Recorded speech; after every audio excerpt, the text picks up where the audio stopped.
그동안 정부는 많은 부분에 있어서 정책도 하고 네. 예산도 넣고 이랬는데 결과적으로 그 수많은 정책과 예산, 집행 이런 것들이 우리의 삶을 나아지게 했는가라고 돌이켜보면 딱히 그런 것 같지는 않은. 그러다 보니까 지금 이재명 정부 들어서도 이번에 대통령 선거 치르면서 공약들을 얘기를 막 하잖아요.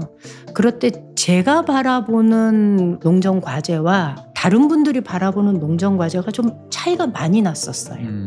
이번에 제가 농정 공약으로 밀었던 게 퇴직연금제 도입하자. 퇴직연금. 근데 이 네. 퇴직연금제는 사실 농사 짓고 살면서 느꼈던 건 나도 직업인인데 내가 한 30년 정도 농사 짓다가 이제 농업으로부터 은퇴하고 싶을 때 나도 연금을 받으면 좋겠다, 퇴직금을 받으면 좋겠다라는 생각을 되게 많이 했었어요. 직업인으로서의 그렇죠. 이게 그거는 직업인으로서 농민을 인정해 주는 거거든요. 국회에 와서 자료를 찾아보니까 이미 다른 나라에서 시행하고 있고 독일 같은 경우에는 이게 임의가입이 아니라 의무가입이에요. 이 연금에 가입을 해야 농민으로 인정을 해주는 거예요.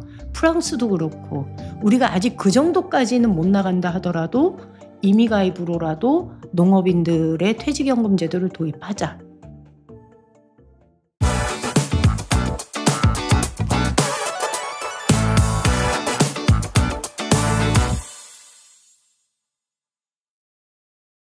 네, 안녕하세요. 농업지식 채널 짓다 전문가분들을 모시고 이야기 나누는 농담 시간입니다. 오늘은 남수장님께서 힘을 많이 쓰셨습니다. 제가 봄부터 오늘을 위해서 공을 많이 들였습니다. 예, 네. 항상 남수장님은 약간 공치사가 있으십니다만 오늘은 제가 인정해드리겠습니다. 오늘은 사실 여의도에 계셔야 될 분을 이곳까지 모시게 됐습니다. 여의도에서 굉장히 바쁨에도 불구하고 우리 채널에 열렬한 팬이시라고 그러시더라고요. 아, 그렇습니까? 제가 한번 나와주세요 부탁을 하니까 네. 또 저 때문은 아니고 최 박사님 때문에 한번 모시겠다고 그래가지고 아니신 것 제가 또 같은데. 기분이 살짝 상했습니다. 네, 오늘 모신 분은 임미애 의원님이십니다. 오늘 이 자리에 나와주셔서 대단히 감사합니다. 안녕하세요. 네, 안녕하세요. 네. 더불어민주당 전국농어민위원회 장이자 농해수위원인 임미애입니다. 네, 반갑습니다. 네. 의원님에 대해서는 우리 남수장님께서 소개를 한번 해주시면. 임미 의원님은 입지전적인 인물이죠. 이게 쉽지 않은 데 있잖아요. 네. 이화여대 나오셨는데 네. 귀농을 하셨어요. 귀농을. 의성에서 자두농사, 사과농사, 소도 키우시고 네. 그리고 의성 그러면 또 이 경북이잖아요. 네. 경북 중에서도 이제 뭐라 그럽니까? 이 한쪽 당이 굉장히 강한 지역이잖아요. 그곳에서 군의원, 도의원 그리고 국회의원까지 네. 입성을 하셔가지고 농업 분야에서 아주 두각을 나타내고 계시는 제가 봤을 때는 21세기에 가장 촉망받는 정치인이 아닌가 기대가 굉장히 큽니다. 아, 그렇습니까? 불렀다고 저렇게 또. 그 의원님은 고향이 영주시라고 제가 알고 있는데 영주 의성 가깝다면 가깝지만 또 좀 애매한 지역인데. 아버지가 영주 분이셔서 네. 태어나긴 영주에서 태어났는데 네. 갓난아기 때 서울로 갔고요. 네. 예, 그러다 보니까 본적이 영주로 되어 있는 거죠. 그러니까 아버지 때문에. 그러다가 결혼하면서 이제 의성으로 내려가서 농사 짓고 지금까지 살고 있는 게 92년도에 내려갔으니까 꽤 네. 오래됐죠. 네. 그러면 30 지금 한 3년 네, 이렇게. 네.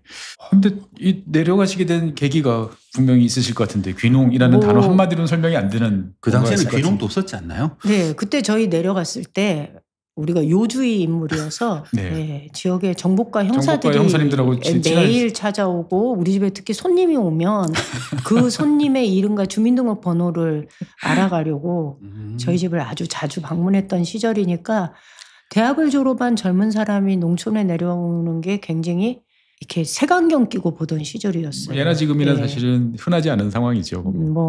네. 그런데 왜 내려왔냐라고 물어보면 그때는 사실 우루과이 라운드 체결이 되면서 농업이 되게 어렵다, 힘들다, 어렵죠. 망한다 뭐 이런 얘기가 많았고요. 대학 다닐 때 농활은 보통 가잖아요. 네네. 전 농촌 경험이 없어요. 그냥 농활 갔다 온 게 단데 그때 농활 가기 전에 저희가 늘 얘기했던 게 이농의 문제점. 네. 산업화가 진행되면서 결국은 도시 산업화라는 게 농촌의 그 등골을 빼먹으면서 성장하는 거다. 뭐 이런 얘기들을 많이 했던 시절이어서 그때 뭔가 농활 갔을 때 약간의 그 미안함이 늘 마음에 있었던 것 같고 뭐 남들 공장으로 간다 그럴 때 네. 공장으로 갈 바에는 뭐 공활이나 예, 농촌으로 뭐 이런 것도 있고 뭐 이런저런 정치적인 이유 다 빼더라도 결정적으로는 좋아하는 사람이 제가 그래 남자의 눈 멀면 뭔 짓을 못하냐고. 예, 그래서 설마 남자의 후회하시는 건 아니죠? 예, 잊어버렸죠. 내가 이 사람을 그 정도로 사랑했었나 뭐. 이제 지금은 좀 잊어버렸는데 기억이 안 나는데. 역시 이렇게 사랑의 감정이 참 네. 위험합니다. 네. 네. 근데 그때는 뭐 그렇다. 누군가가 있으니까 네. 이제 결정적으로 그런 선택을 한 거죠.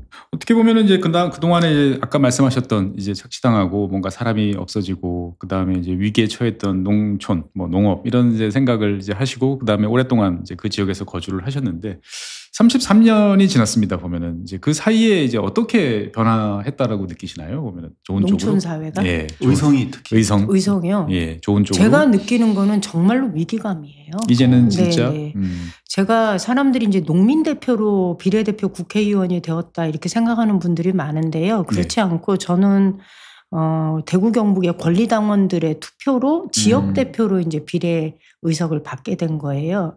제가 33년 동안 지켜본 경북, 특히 제가 발딛고 있는 의성은 그때 제가 봤을 때 인구 12만?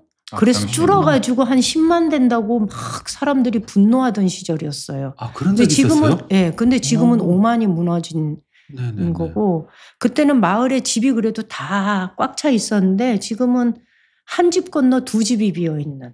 그리고 다들 노인 안어른들만 동네를 지키고 있는.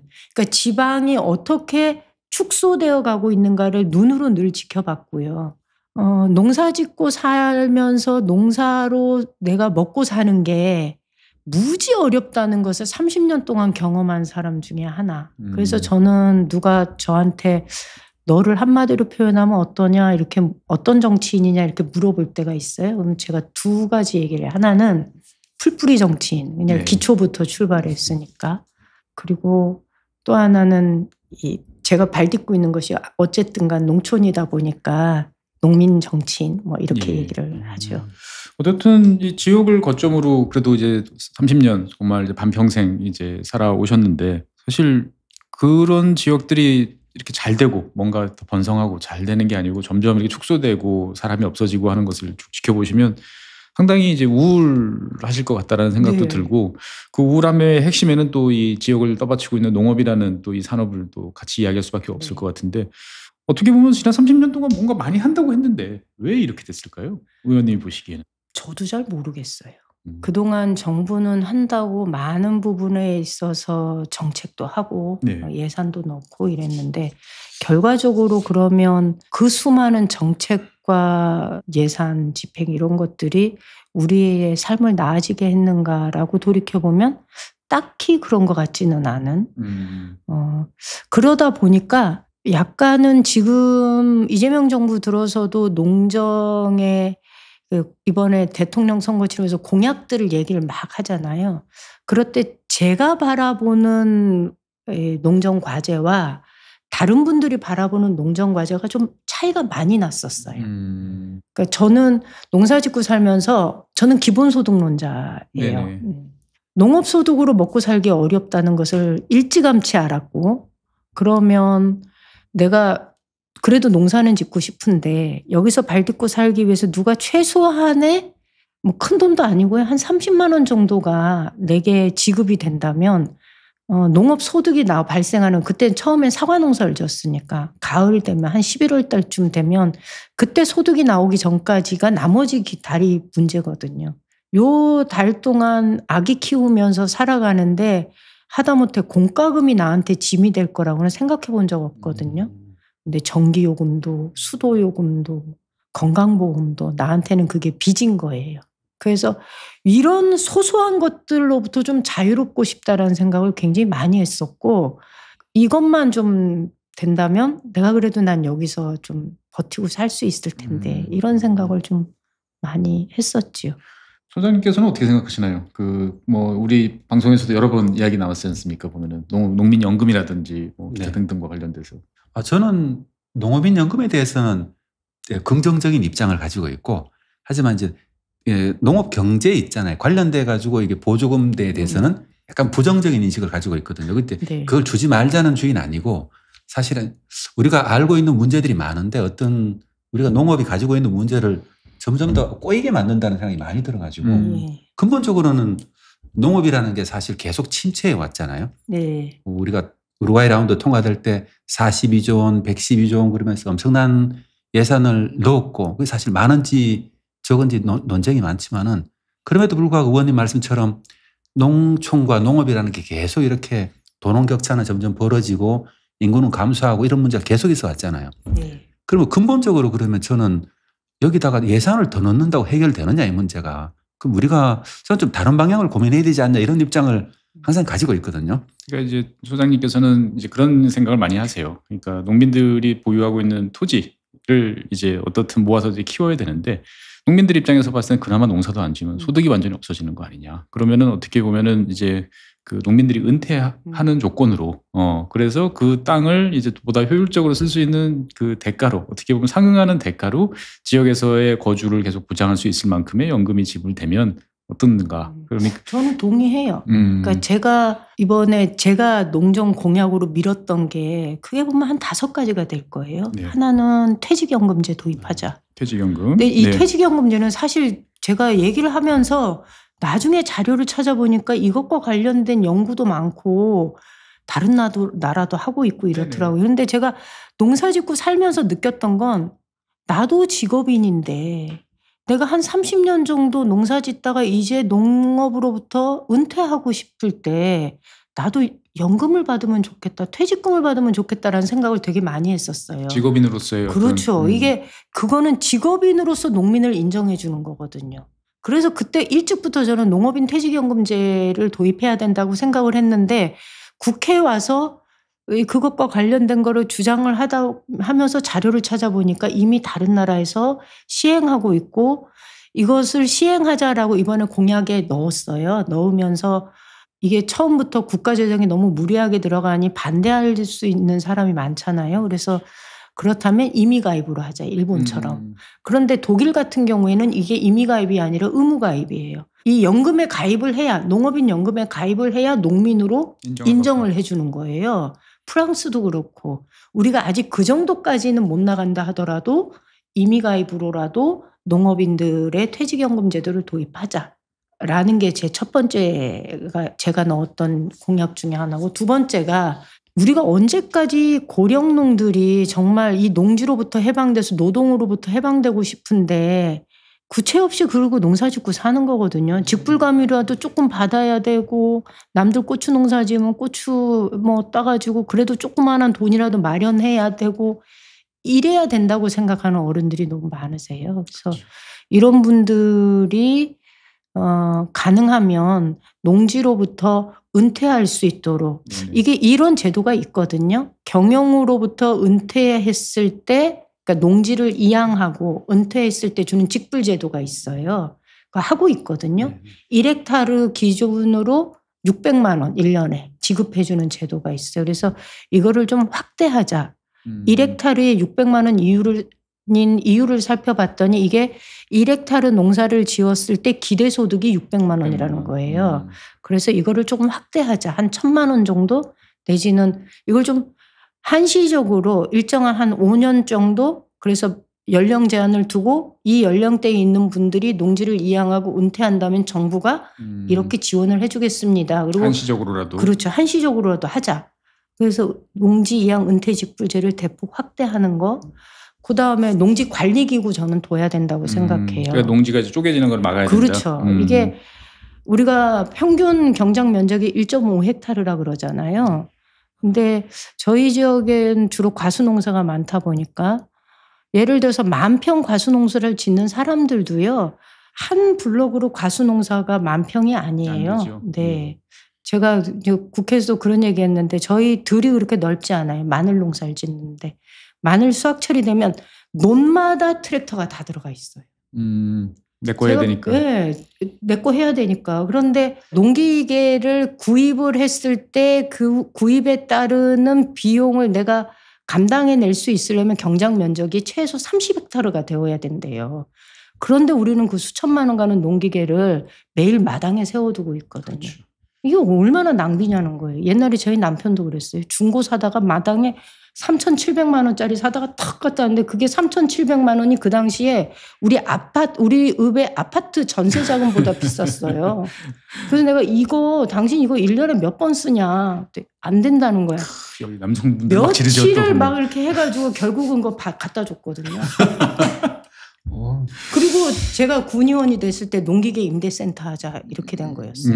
그리고 지금은 저희는 모든 농기계를 임대센터를 통해서 빌려요. 예. 그래서 농지관리기구 투자 좀 모아두자. 그러니까 교환하고.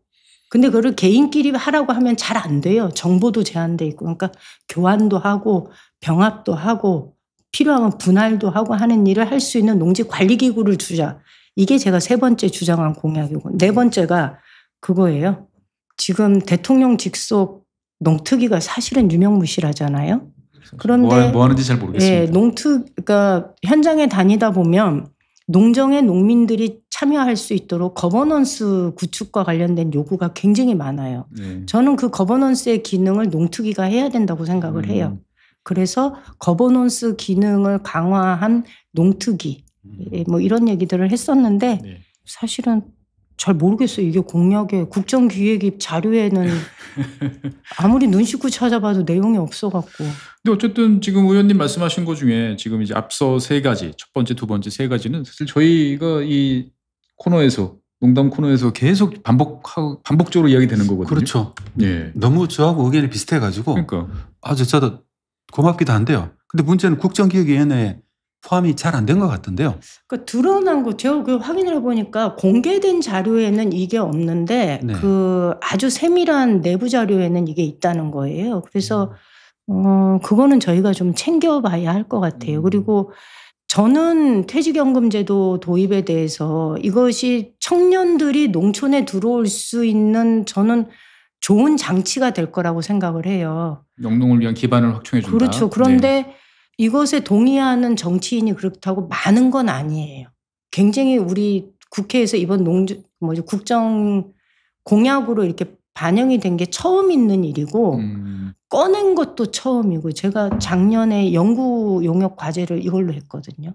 연금으로. 어떻게 보면 농민이라는 직업은 분명히 직업인데 우리가 정상적으로 생각하는 다른 분야의 직업하고는 좀 다르게 생각한다라는 생각도 좀 들어요. 보면은. 그러니까 당연히 어느 연령이 지나면 은퇴를 하고 그다음에 내가 그동안 사회적으로 기여한 거에 대해서 내가 요구할 수 있는 요구하고 그다음에 뭐 산업으로서도 뭘 해야 되는데 의례껏 그냥 평생 땅에서 죽을 때까지 그 일을 반복해야 되는 존재로 자꾸 생각하는 것 같다. 이런 생각이 좀 드는데. 근데 그런 인식을 바꾸기가 참 쉽지 않을 것 같아요. 예를 들면은 이제 외국 같은 경우는 농민 은퇴제를 하는 조건 중에 하나가 이게 무슨 농민을 위한 것도 하나가 있지만은 농지라는 게 결국 제한되어 있으니까 네. 이 세대가 빠져나가지 않으면 다음 세대가 들어올 수가 없잖아요. 네. 그러니까 그것도 하나의 요인으로 생각을 하거든요. 근데 예를 들어서 이제 은퇴제만 이렇게 하게 되고 이제 농민들이 있는데 예를 들면은 농지를 한 70세까지만 우리가 직불금을 드립니다. 그러니까 그때는 무조건 농사는 짓는 건 괜찮은데 직불금 대상이 다 빠질 겁니다. 이렇게 얘기를 하면은 우리나라 농민들이 사실 인식이라는 게 참 쉽지 않을 거라는 느낌이 많이 들거든요. 어려울 것 같기는 해요. 네. 내가 이걸 계속 해야지 왜 이걸 그만두라고 그래. 그런데 이런 게 있어요. 제가 농지 이양 은퇴 직불제가 한 3년 정도 시행을 했는데 이것에 대한 그 시장의 그러니까 농가들의 반응이 그렇게 잘 알려지지 않았고 뭐 그렇다는 거예요. 그래서 이게 왜 잘 안 되지 이렇게 들여다보니 여러 가지 이유가 있는데 농지는 물려줘야 된다라는 이제 농민들의 의식이 있고 또 하나는 이런 거예요. 내가 300평이라도 이것을 유지해서 농민으로 등록이 되어 있어야 조합원 자격이 있고 그래야 지역사회 일원으로 뭔가 큰 소리도 칠 수 있고 그리고 조합원 자격이 안 된다는 것에 대한 이게 박탈감이 되게 크더라고요. 거기다가 농민이 되어야 의료보험이든 뭐든 사실은 혜택이 굉장히 많거든요. 그렇죠. 정비요금도 그렇고. 그러다 보니 농민들은 고령농일수록 그 지위를 유지하려고 애를 써요. 그래서 제가 농협의 조합원 자격을 좀 완화해야 된다. 그리고 농민의 기준은 전 그렇게 봐요. 300평으로 그냥 둔다 하더라도 정책을 펼 때 그 정책이 그 기준에 따라서 모든 사람을 이렇게 대상으로 삼는 건 문제가 있다고 보는 거예요. 정책은 정책별로 그 대상이 달라야 되는 거죠. 정책의 목적에 따른 대상이 달라야 하기 때문에 뭐 그렇게 좀 조정을 해야 안 될까? 근데 여기서 이제 직불금 문제가 좀 생기는 거긴 하죠. 이제 외부인의 시선으로 봤을 땐 이렇게 맞바꾸면 된다 생각하지만 그 그건 잘안 이상의 돼요. 무형의 네. 가치, 유무형의 가치가 더 많기 때문에 그게 네. 쉽지 않다라고 네. 이제 볼 수 있는 거군요. 어떻게 보면 그 의원님 말씀 쭉 종합을 하다 보면 우리 소장님께서 여러 차례 이야기하던 결국은 이제 규모화, 대형화를 위한 어떤 기반 구축하고도 일맥상통하는 것 같다는 생각이 드는데 사실 저희 코너에서 이제 많이 이야기되는 것이 이제 대형화, 규모화 뭐 이런 이야기거든요. 이런 방향에 대해서는 의원님은 어떻게 생각하십니까? 그러니까 규모화하는 것에 저는 동의해야 된다고 봐요. 아까 말씀하셨던 예. 이제 30헥타 정도 돼야 이제 예, 규모화하지 않으면 생산비가 너무 비싸요. 너무 비싸다. 예.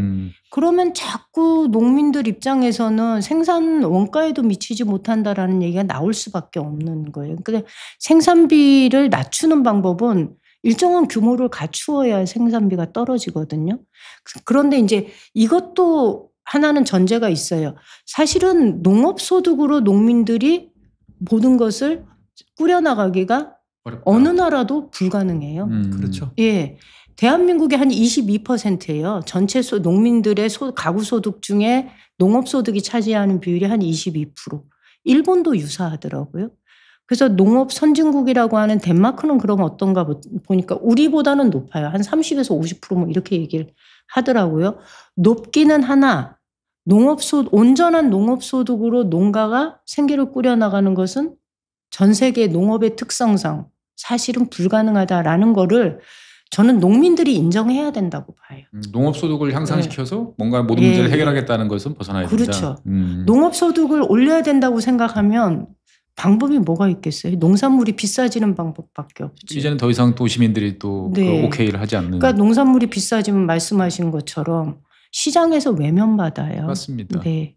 제가 어제도 그 농업 단체 이제 사무장하고 이야기하면서 지금 쌀값 때문에 좀 여러 가지 그렇잖아요. 이야기들이 많죠 지금 네, 보면은. 네. 예. 근데 비축되어 있는 걸 못 풀잖아요. 그래서 지금 좀 이해가 안 가요. 풀긴 풀었대요. 3만 톤을 풀었다 그래요. 근데 그게 시장에 끼치는 영향이 아주 미미해요. 미미하죠. 예. 근데 창고를 비워야 원래 햇곡은 또 집어넣을 거 아니에요? 그렇습니다. 예. 결국 뭐 사실 뭐 여러 차례 저희가 이야기했습니다만 세금 들여서 그 신곡을 구곡으로 만드는 작업을 지금 꾸준하게 그러니까 해오는 거잖아요. 제가 그런 얘기 하거든요. 이게 농업이 지켜지는 것도 결국은 소비자들 때문에 지켜지는 거예요. 맞습니다. 그러니까 늘 하는 얘기가 2008년도에 수입 소고기 문제 나왔을 때 한우 농가가 지켰다고 생각하냐? 천만의 말씀이다. 이거 소비자가 지켰다. 소비자가 예. 선호를 하니까. 예. 사과가 이렇게 한 알에 10,000원씩 넘어가면 그렇다고 사실 사과 농가가 돈 버는 건 아니에요.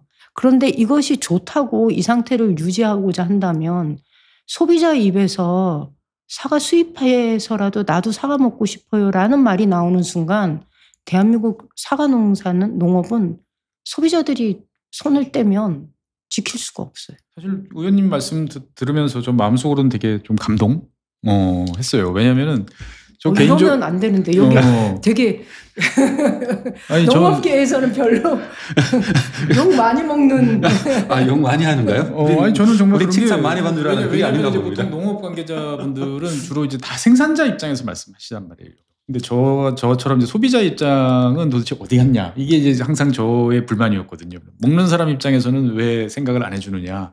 이게 이제 서로가 그렇죠. 밸런스를 맞아야 이게 뭐 농업이든 농식품이든 다 같이 되는 거 아니냐라고 했는데 딱 그 말씀을 해주시니까 저로서는 그러니까 어제 그 농민단체 생산자 협회의 사무장인데 제가 그 얘기를 열심히 했어요. 양파가 지금 수입 양파가 더 비싸다는 거잖아요. 네. 말이 안 되잖아요. 우리 입장에서 보면. 말이 안 돼야죠. 네, 이게 말이 안 되는 네. 건데 왜 이런 일이 벌어졌냐를 보면 네. 가공하는 이거를 쓰는 데서는 안정적으로 좋은 품질을 공급받을 수 있는 것을 당연히 선택하지 맞습니다. 않겠어요? 1년 365일 비슷한 품질로 비슷한 그렇죠. 가격으로 들어오면 뭐 한 네. 15% 20% 더 비용을 주더라도 그렇죠. 훨씬 좋죠. 이게 똑같은 사례가 지금 콩도 문제가 발생해요. 이건 콩은 수입 콩값이 워낙 싸니까 이렇게 난데 우리가 보조금을 줘서라도 콩을 두유로 가공해내서 국산 콩으로 두유 가공해서 노인들이 유단백질을 분해하는 능력이 떨어지니 이분들의 건강을 위해서 제공하고 소비처를 찾기 위한 고민을 모르겠어요. 저 같은 경우에 되게 많이 해요.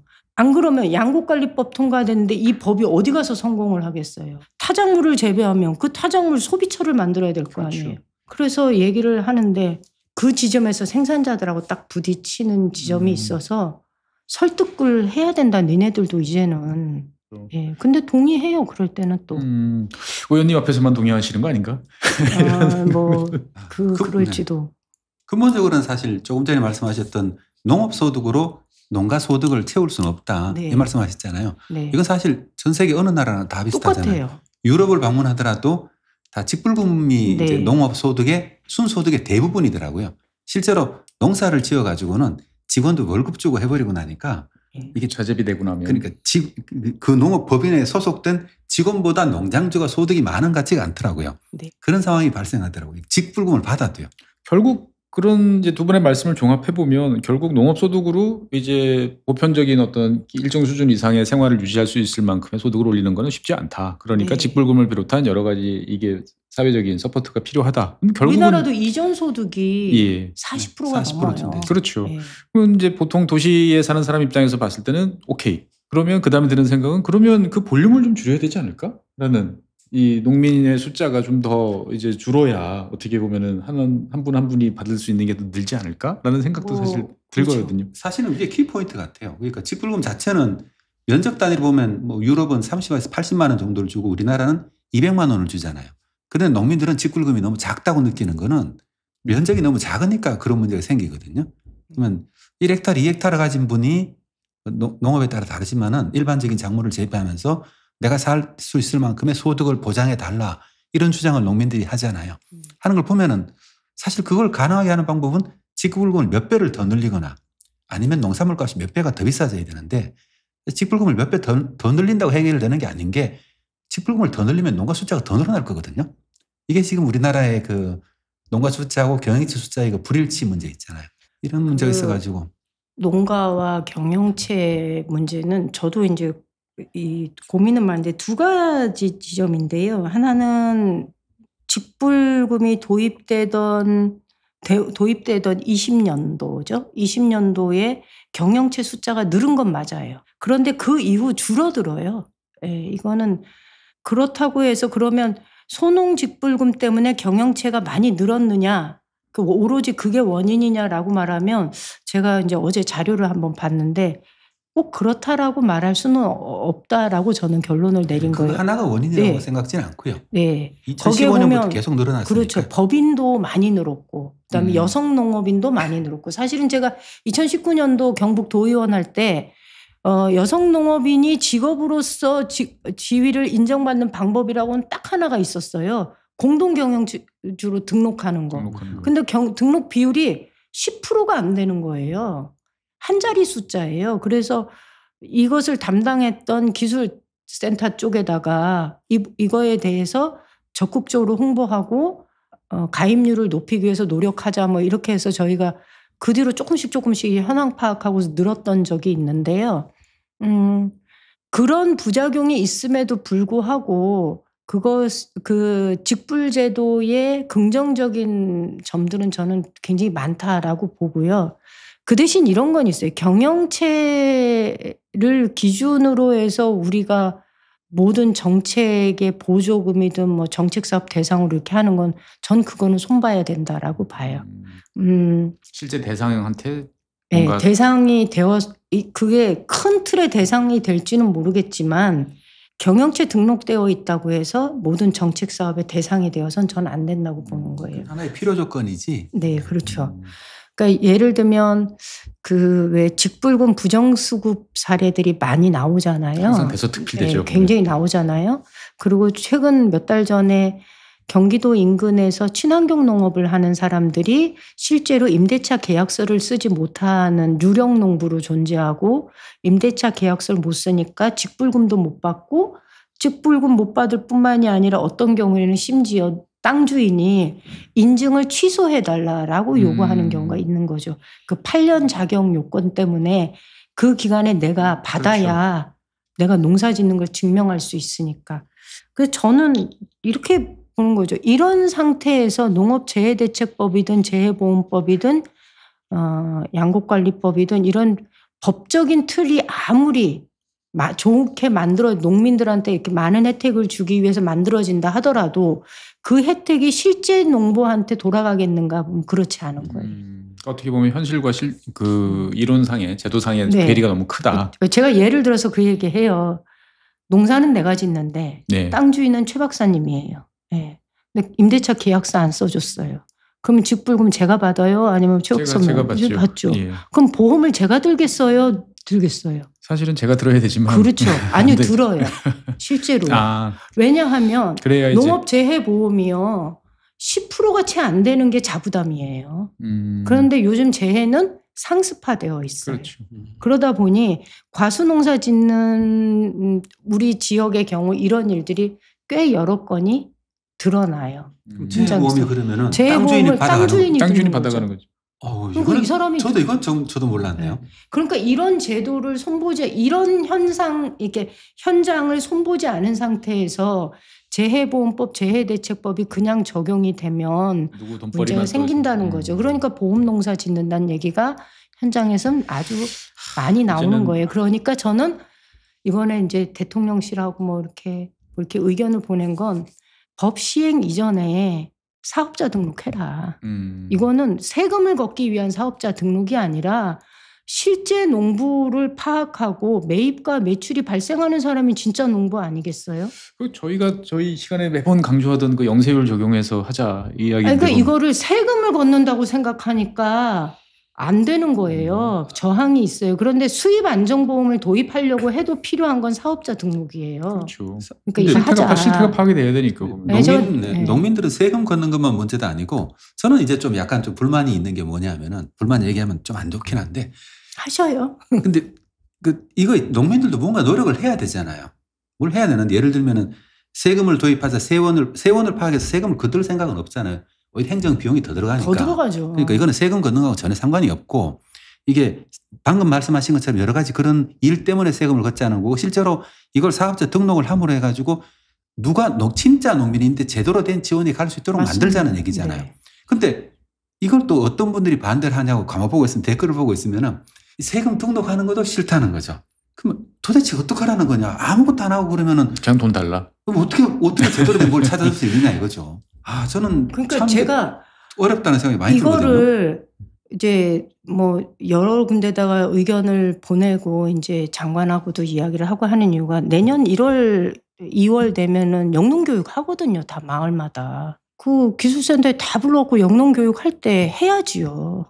하면 해요. 또 농민들은 또 남이 하면 또 나도 하는가 보다. 하라고 하면 해요. 왜냐하면 내가 진짜 농부니까 하거든요. 나의 정체성을 확실하게 보여줘야 된다. 그렇게 해서 실제로 법이 좋아졌다면 좋아진 것만큼 실제로 농민들한테 이게 적용이 될 수 있도록 해야 되는 것 아닌가 생각이 들어서. 어떻든 지금 의원님 말씀 듣다 보면 저희가 이제 저희들끼리 불평불만 하는 이야기가 사실은 다 현실에서 맞는구나. 다 똑같은 공감을 하시는구나 생각이 많이 드는데 저는 좀 궁금한 게 의원님이 오셨으니까 좀 여쭤보고 싶은 게 이제 의원님은 농해수에 이제 소속으로 계시다 보니까 주로 상대하는 부처가 이제 농림부잖아요. 네. 그러면 이제 의원님이 보실 때 이 농림부라는 부처는 지금 의원님께서 말씀하신 여러 가지 생각, 정책, 방향 이런 거에 대해서 할 의지가 있는지 아니면 정말 거기 있는 사람들은 농업에 대해서 진짜로 나의 이 업이라고 생각을 하고 접근을 하는 건지 의원님이 한번 바라보실 때.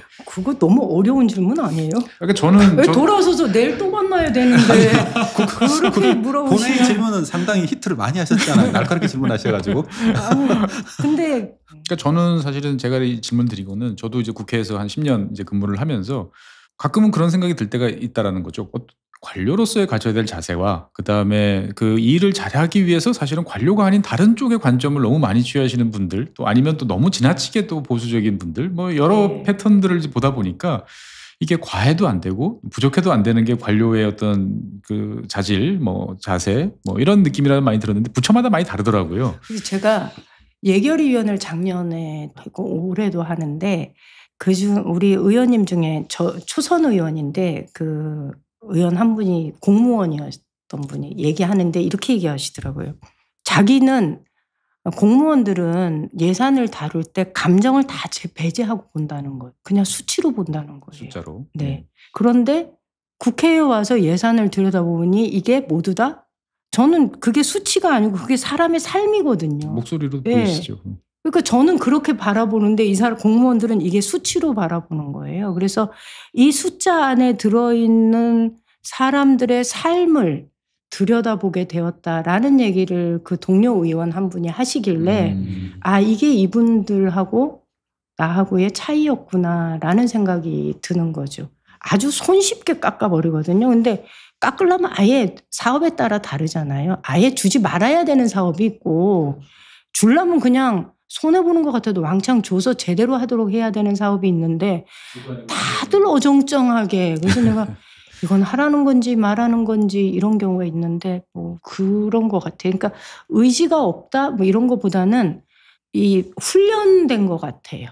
관료로서 길들여지고 네. 모든 것에 감정이입하고 공감하고 이러는 순간 일이 제대로 되지 않을 거다라는 일종의 뭐 그런 훈련? 뭐 그런 게 있는 거 아닌가 싶어요. 어떻게 보면은 이제 좀 답답하시다, 뭐 갑갑하다, 뭐 비인간적이다 이런 생각도 종종 드실 수도 있었겠군요, 보면은. 네, 그런 것도 있고 저는 최근에 그 돈과 관련해서는 제일 답답한 정책 중에 하나가 사실은 후계농 정책이에요. 후계농정. 네. 이게 지금 현장에서 좀 난리인 게 뭐냐면 귀농 창업 자금을 받은 사람들이 있고요. 귀농 자금을 받은 사람들이 있고 후계농 창업 자금을 받은 사람들이 있었어요. 처음에는 조건이 이게 더 좋았어요. 귀농 자금이. 그런데 후계농 자금의 조건을 이번에 바꿨어요. 3억 대출에 5년 거치 10년 상환을 하던 걸 3억 갖고는 택도 없더라. 네. 5억으로 늘리면서 5년 거치 20년 균분 상환으로 한 거예요. 그런데 이 제도가 시행이 되고 나서 이제 5년 거치 기간이 끝나고 원금을 상환해야 되는 시기가 도래했잖아요. 예. 못 갚거든요.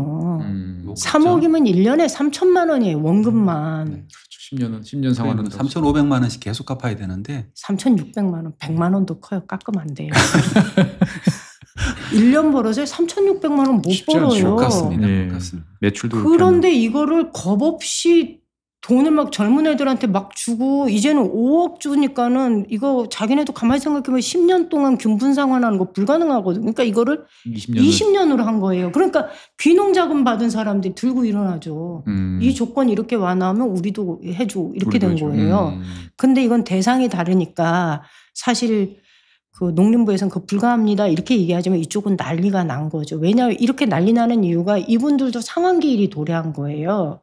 저도 농사 지어봤지만 단돈 3천만 원을 갚는 것도 근 10년 걸려요. 정말로.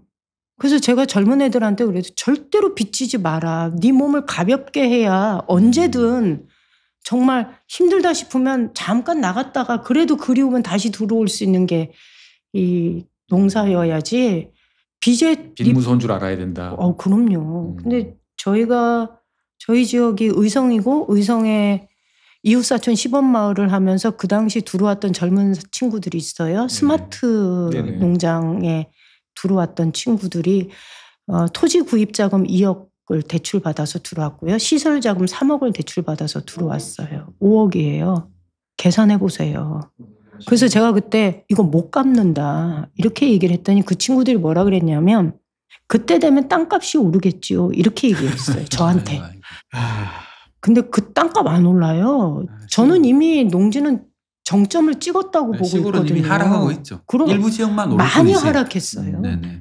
그런데 그런 심리를 조장해 놓은 행정, 정책, 정부 저는 책임이 있다고 보거든요. 어떻게 보면은 이제 육성한다는 명목으로 사실 빚에 사람들을 밀어놓고 이제는 갚아라 규정이니까라는 거는 처음부터 잘못된 거다. 그래서 제가 이거 바꿔야 안 되냐. 이런 식으로 하면 안 되지 않냐라고 얘기를 하는데 이미 이제 이게 이만큼 와버린 거예요. 그렇죠. 주기로 한 사람들이 이미 선발을 막 해놓은 거예요. 선발해놓고 니네는 3년 이내에 이 돈을 신청하면 언제든 줄게 이렇게 된 거예요. 그러니까는 주기로 한 사람들은 제가 볼 때는 줘야 할 것 같아요. 나름대로 계획을 썼으니까. 그렇죠. 그러니까 뭐 땅도 가계약하고 시설도 뭐 그렇죠. 다 설계해놓고 했으니까 예. 이 사업이 끝나면 저는 추가로 선발한다든가 이런 방식이 아니라 사업 자체를 바꿔야 된다고 생각하는 거죠. 현장에서 어떻게 보시면 정말 이 미래가 걱정되는 사업이다라고 이제 판단하시는 거군요. 보면은. 걱정 많이 되죠. 이거 농촌에 빚 갚기 시작하면요 연말이 너무 괴로워요. 항상 소장님께서 걱정하시는 건 의원님께서 똑같이 말씀하시는군요. 이 농사 지어서 돈 번다는 게 정말 어렵거든요. 정말 어려우니까 이 무슨 특별한 작물에서 특별한 기술로 한다는 것도 이것도 쉽지 않잖아요. 이거 정말 특별한 분 성공 케이스가 뉴스에 나오는 분이 저는 다라고 생각하거든요. 항상 보면은. 그러니까 저는 기본적으로 농업이라는 거는 규모를 가지고 꾸준하게 이제 안정적인 소득을 만들어낼 수 있어야 되는데 그러려 그러면은 사실 우리나라 농민들 입장에서는 농촌 입장에서는 인구가 늘어나야 되고 근데 농업이란 산업 입장에서 봤을 때는 경영주가 줄어야 되거든요. 이게 항상 충돌이 되는 것 같아요. 저번에 국회에서 한번 발표했을 때도 의원님이 그런 말씀을 하셔가지고 야 이건 정말 쉽지 않겠다. 산업 측면에서는 경영주가 무조건 줄어야 되잖아요. 규모를 키워야 돼. 땅이 정해져 있으니까. 그리고 또 전 또 식량안보 관점에서 이걸 바라보는데 농업이라는 걸 현 세대의 관점에서만 또 바라보잖아요. 근데 식량안보라는 거는 우리가 현 세대의 문제가 아니고 이제 다음 세대까지 다 고려하는 지속 가능성이라는 관점에서 바라보는데 이대로 바라봤을 때 그럼 농업이라는 게 과연 우리나라의 식량 안보를 책임질 수 있느냐 이런 관점도 굉장히 좀 심각하다고 생각하고 있거든요. 근데 이게 논의가 전혀 안 되는 것 같아가지고 어떻게 하면 좋을까 이거를 고민을 하고 있거든요. 그건 저도 잘 모르겠어요. 여당 국회의원으로서 이런 농업의 미래에 대해서 좀 경론 같은 게 벌어졌으면 좋겠다 싶은 생각은 드는데 미래는 고사하고 지금 당장 요 이제 가을철 수확을 어떻게 할 거냐부터도 지금 이제 고민이지 사실 않습니까? 경론이 벌어지는 걸 저는 그렇게 원하지 않아요. 경론이 벌어진다고 할 때 그 가장 큰 비중을 차지할 수 있는 사람이 그 이해 당사자들이잖아요. 근데 이해 당사자들의 목소리를 잘 반영하는 건 무지 중요하지만 그 속에 완전히 들어가 있으면 길을 잃어버리기가 쉬워요. 저도 경론이라고 하는 의미는 이제 이해 당사자가 다 참여하는 건 사실 현재의 문제를 해결하는데 필요한 것 같다 생각을 하고요. 그다음에 이제 다른 관점에서 보면은 이게 이상적인 제도 같은 걸 한번 미래를 어떻게 만들어 가야 될 거냐는 논의들이 먼저 있어야 되는데 우리 농업을 바라보고 있으면 사실 그런 게 없다는 생각은 많이 들거든요. 의원님께서는 현장의 농업인으로서 이제 계속 계셨으니까 혹시 또 지금은 국회에서 여당에서 이제 그런 거를 하는 어떤 막중한 책임을 맡으셨잖아요. 그런 거에 대해서 한번 고민해 보신 적이 있는지 한번 궁금합니다. 늘 고민해요. 사실은. 그래서 아까 뭐 시작하기 전에 말씀드린 것처럼 그래서 좀 우울해요. 고민이 없으면 사실 세상이 새파랗고 좋을 텐데 고민이 있다 보니까 우울하고 가끔은 여기서 도망가고 싶다 이런 생각을 솔직히 해요. 그 의원님이 그동안 활동하셨던 의성 같은 경우는 최근에 저는 요즘 궁금해지는 게 지역을 다니다 보면 이제 정말 수확철 되면은 외국인 노동자들이 정말 많거든요. 의성도 외국인 비중이 꽤 높죠 보면은. 많이 높죠. 예. 모든 농촌 현장이 외국인 근로자 아니면은 수확이 안 돼요. 수확이 안 되죠. 네. 뭐 보니까 과수원은 뭐 태국 아줌마들 되게 많으시고 또 어떤 업종은 또 캄보디아 분들이 또 저희가 많고 막 농담 그러는데. 삼아 6월달에 마늘 캐거든요. 근데 6월달이 지방선거 시기죠. 막 들에 사람이 소복해요. 막 좋아가지고 막 뛰어가면은 우리 한국말 몰라요 이렇게 얘기하시죠. 단 한 표도 들에 우리 표가 없어요. 근데 이제 결국은 생각해 보면 결국은 이제 사람 농업이라는 건 결국 사람이 해야 되는 거 어떤 정도까지는 사람이 할 수밖에 없는데. 대한민국에서 제일 먼저 외국인과 관련되는 여러 가지 이슈들 제일 많이 경험하고 있는 게 농촌인데 이것을 지금 어떤 쪽에서는 보면 더 늘려야 된다. 뭐 아니면은 줄여야 된다. 뭐 기타 등등 여러 가지 이야기들이 있고 심지어 최근 들어서는 뭐 이제 농업 인력 회사를 뭐 만들어야 되는 거 아니냐. 뭐 이런 이야기까지 나오는데 여기에 대해서 의원님 견해는 또 어떠신지 좀 궁금해서요. 이번에 저희가 이제 법안을 2개를 동시에 통과시켰는데요. 일단 외국인 근로자에 대한 법적인 근거가 농촌 지역에 들어오는 계절 근로자에 대한 법적인 근거가 전혀 없었다는 것. 그래서 법적 근거를 만들기 위해서 농업 고용인력 지원 특별법인가 그거 네네. 개정을 했고 출입국관리법 개정을 했고 했어요. 이제 법적 근거는 만들어졌어요. 그런데 이미 꽤 여러 곳의 지자체에서 모범적으로 외국인 근로자들을 해당 국가 송출국이라 그러거든요. 네네. 그 나라에서 모집을 하고 네. 교육을 하고 교육하고 그래서 관리하고. 데리고 와서 이렇게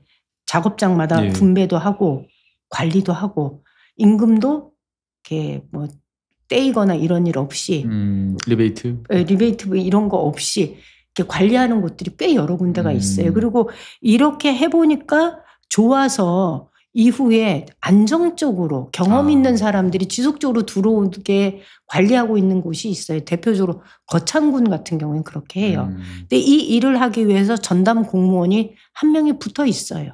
그리고 이 사람은 노동자들을 모집하고 교육하는 과정에 현장에 가서 그 과정을 함께 하기도 해요. 그리고 저는 굳이 그거를 지자체가 내지는 중앙정부가 아니면 어떤 부처가 이거를 그렇게 해야 한다고는 생각하지 않고요. 저는 지자체가 조금만 여력을 가지고 이 문제를 들여다보고 하려고 한다면 충분히 가능하다. 가능하다. 네, 네. 결국은 의원님이 생각하시기에는 그런 이제 외국인 노동자들을 비롯한 여러 가지들이 이제 다 어우러지는 이 지역 사회라는 것들이 끊임없이 변화하고 있고 네. 여기에 대해서 여러 가지로 고민도 많으실 것 같아요. 사실 뭐 많은 분들이 이제 지자체에 대해서 되게 이제 회의적이고 뭐 어떻게 보면 인구도 감소하고 이거 계속 유지해야 되느냐 뭐 이런 이야기까지 이제 종종 하는 경우도 많거든요. 보면은 의원님이 보시기에 이 농촌이라고 하는 특히 이제 경북 북부 같은 어떻게 보면 인구가 참 이제 점점 희박해지는 이런 지역에서의 지자체의 미래, 농업에 기반한 사회 앞으로 어떻게 해야 나가야 될까라는 사실 뭐 저같이 서울에서 계속 있는 사람 입장에서 봤을 때는 그냥 치우면 제일 편하다라는 이제 막연한 생각만 있을 따름인데 현장에서 보실 때 어떤 그런 동네 지자체 제도의 미래는 어떻게 돼요? 근데 저는 너 농사 또 지을래? 라고 물어보면 네. 제가 28에 들어왔거든요. 너무 일찍 들어간 거예요. 그래서 내가 그건 좀 후회가 돼요. 네. 조금 더 다른 것 좀 해보다가 들어갈 걸 이런 아쉬움은 있어요. 네. 그렇지만 또 해보고 싶은 마음은 있어요. 일은 힘든데 시간의 자기 주도성이라는 게 있어요. 새벽에 눈 떠서 막 차려입고 쫓아가서 일하고 퇴근하고 이런 게 아니라 시간을 내가 주도하고 자연의 흐름과 맞춰서 내 삶의 온전한 이 뭐랄까 플랜을 내가 짤 수 있다는 면에서 저는 되게 매력적이었던 것 같아요. 그리고 우리는 그렇게 못했는데 저희는 가축을 하다 보니까 못했는데 제 주변에 과수농사를 짓는 사람들은 딱 끝나면 겨울에 일정한 기간 여행을 해요. 그다음에 토마토 농사 짓는 사람들 토마토철 딱 끝나면 한 달 정도 자기 시간을 갖고 나가요. 요즘 그런 분들이 꽤 많아서 이 농촌에서 살면서 그 특성을 충분히 누리는 사람들이구나 싶어요. 그런데 이렇게 갈수록 축소되어가는 지방을 그냥 그러면 어떻게 할 것인가라고 물어보면 저는 오히려 이런 질문 드리고 싶어요. 서울에 살아서 행복하세요? 라는 질문을 좀 드리고 싶어요. 저도 사실은 비슷한 상황입니다. 저도 그냥 서울에서 태어나서 여기 살다 보니까 그냥 이렇게 사는 게 그런갑다 하고 사는 거지. 근데 다른 것을 경험해 보면 지방에 사는 것이 그것도 인구 10만 내외의 중소도시에 사는 것이 굉장히 사람이 안정감을 느끼고 괜찮아요. 한번 경험해 보시면 좋습니다. 그래서 저는 지방의 중소도시가 살아야 대한민국 국민들이 행복하다. 대한민국 국민의 행복지수를 높이기 위해서는 지방이 지금 말씀하시는 중소도시라는 것은 한 인구 10만 정도 내외의 도시들. 뭐 이렇게 거점이 있으면 조금씩 흩어져 있을 수는 있죠. 예를 들면 경북 북부는 안동을 중심으로 해서 안동과 영주 중심으로 해서 이렇게 흩어져 있으니까. 이제 시간이 다 돼서 마지막 질문을 하고 싶은데 농민에서 지방의원에서 국회의원이 되셨잖아요. 근데 이제 하고 싶으신 게 있을 거 아니에요? 이것만큼은 하고 싶다 하는 그 포부가 있으신지? 있지요. 그게 제가 아까 여기 올 때 차를 타고 오면서 내가 하고 싶은 게 있는데 지금 그걸 못 해가지고 사실 좀 막 그래 이런 얘기 했는데 그 중에 하나가 뭐냐면 저는 지방을 이렇게 두면 안 된다고 생각해요. 지방을 살려야 된다고 생각을 하고 지방을 살리기 위해서 이러한 지방자치 제도를 그냥 둘 것인가 저는 손봐야 된다고 생각해요. 인구 2만도 안 되는 곳에서 직선으로 단체장을 뽑으면서 그 과정에서 빚어지는 수많은 갈등 이것을 그냥 정부가 그대로 손 놓고 보고 있는 거 저는 이거는 책임 방기라고 생각을 해요.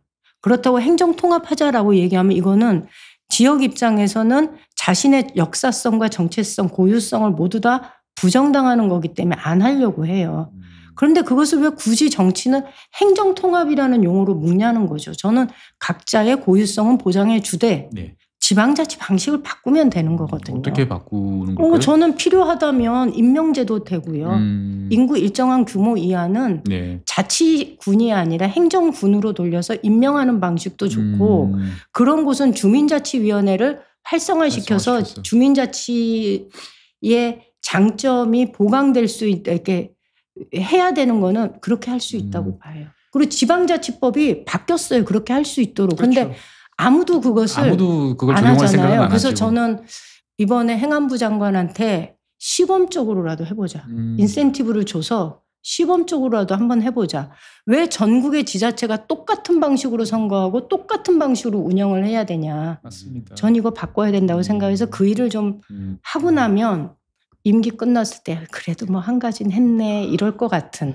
그다음에 또 하나는 저는 반드시 농업인 퇴직연금제 준비 작업해서 제 임기 끝나기 전에 시작해야 된다고 생각해요. 그 두 가지 꼭 하고 싶습니다. 어떻게 보면 의원님께서는 분명히 하시고 싶은 일이 있으시고 또 정해진 시간도 있다 보니까 어떻게 보면은 그 누구보다도 그 일을 잘하실 것 같다라는 생각이 좀 들고요. 사실 아까 앞서서 지자체 관련 말씀해 주신 거는 사실 제가 요즘에 많이 꿈꾸는 거거든요. 요즘에 뭐 베트남이라든지 영국이라든지 많은 지역에서 행정 그다음에 이제 지자체 개혁들이 일어나는데 말씀하신 사항들과 사실 상당히 유사하다라는 생각도 많이 듭니다. 어떻든 오늘 시간 관계상 더 깊은 이야기는 못 나누겠습니다만 의원님 생각하시는 두 가지 꿈은 제가 봤을 때는 꼭 이루어지지 않을까라고 생각하고 반드시 이루어져야 되지 않을까. 소장님께서 좀 도와주셔야 되지 않을까요? 제가 뭐 무슨 일이든 열심히 무슨 하겠습니다. 일이든 오늘 약속하셨습니다. 보면. 네. 의원님께서 부르시면 언제나. 네. 네, 오늘은 농업 현장과 관련된 또 다른 한편으로 보면 농업 정치 그리고 국회에서 이루어지는 여러 가지 일들과 더불어서 한번 넓은 이야기를 우리 임미애 의원님 모셔서 한번 이야기 들어봤습니다. 여러분들께서 여러 가지 또 농정과 관련돼 있는 아니면 또 지역사회와 관련돼 있는 여러 가지 의견들 아마 다양하실 것 같은데 댓글로 남겨주시면 저희들이 정리해서 의원님께 또 제공해드리면서 피드백 할 수 있으면 또 할 수 있고 다음에 또 기회 되면 모셔서 또 이야기 듣는 또 그런 기회 갖도록 하겠습니다. 마지막으로 한 말씀 시청자분들께 한 말씀 하시고 이제 마무리하면 될 것 같습니다. 짓다 팬이고요. 처음에 봄에 만나서 나오는 거 얘기하길래 얼른 나온다고 그랬는데 사실 네. 8월 달에 이렇게 금방 올 줄 몰랐어요. 그렇습니다. 여름이 네. 됐습니다 이제. 그래서 그래도 대한민국 농정에 꾸준한 관심을 가지고 다른 결의 목소리를 내주는 누군가가 있기 때문에 그래도 저는 우리 대한민국 농업이 그나마 그래도 건강성을 유지할 수 있다 이렇게 생각합니다. 그래서 앞으로도 더욱 팬심을 발휘해서 응원하도록 하겠습니다. 네, 감사합니다. 고맙습니다. 네, 저희도 열심히 하고 의원님도 열심히 해서 대한민국 농업과 지역사회가 지금보다는 더 좋은 사회로 바뀔 수 있는 그날이 올 때까지 저희도 계속 열심히 해보도록 하겠습니다. 나오신 임미애 의원님 감사드리고요. 지금까지 시청해주신 여러분 고맙습니다. 더운 여름에 건강하게 잘 지내시기 바랍니다. 감사합니다. 감사합니다.